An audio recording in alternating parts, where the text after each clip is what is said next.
Hello, and welcome into this week's Fastest 4 Minutes in Finance. I'm Scott Inman. Well, it has certainly been a whirlwind of big news in the past week, and most of it was initially pretty shocking. It started last Friday with the announcement that Silicon Valley Bank had failed. Now, if you need more information about that, including why it happened and what it could mean for you, one of our GenWealth founders, John Shrewsbury, offers his thoughts on our Facebook page. You can search for GenWealth Financial Advisors and be sure to like our page to get more financial information. From a broader evaluation, though, some other regional banks are also struggling now, and other businesses beginning to struggle to meet debt obligations. A key concern for investors is, will this spread throughout the banking sector?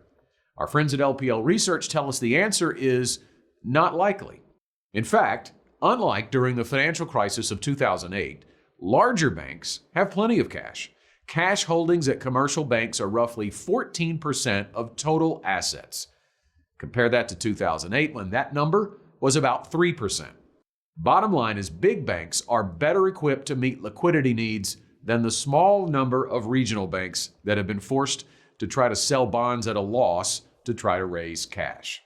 This week, we got new inflation data for the month of February, and it was mostly encouraging. Headline inflation rose 6% year over year. That's the lowest rate since September of 2021.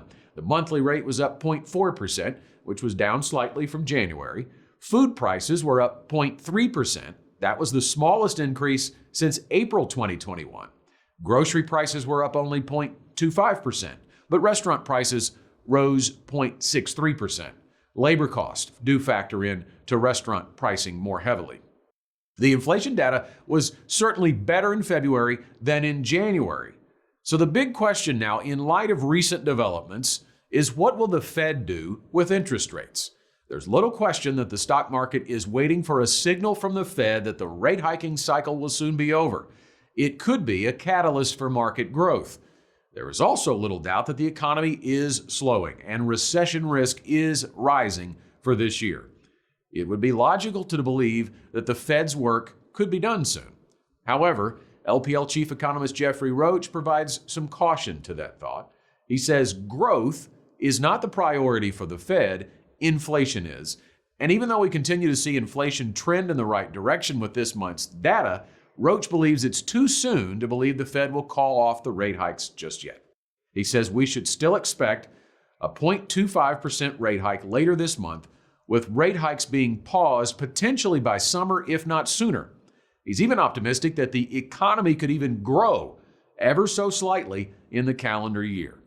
Bottom line, for investors nearing retirement, you should continue to stick to your plan. Your investment strategy for retirement should expect times like these, with conservative investments set up to utilize in the early years of retirement and riskier investments set up to use in the later years of retirement. What happened to Silicon Valley Bank is a great example. If they had more cash to use while rates were going up, they wouldn't be forced to try to sell bonds at a loss. They would be able to give the bonds more time to recover as rates stabilize. We always say, what matters more than the economy is your economy. And in this case, we should take a lesson from the economy and don't fail to plan. Thanks for listening.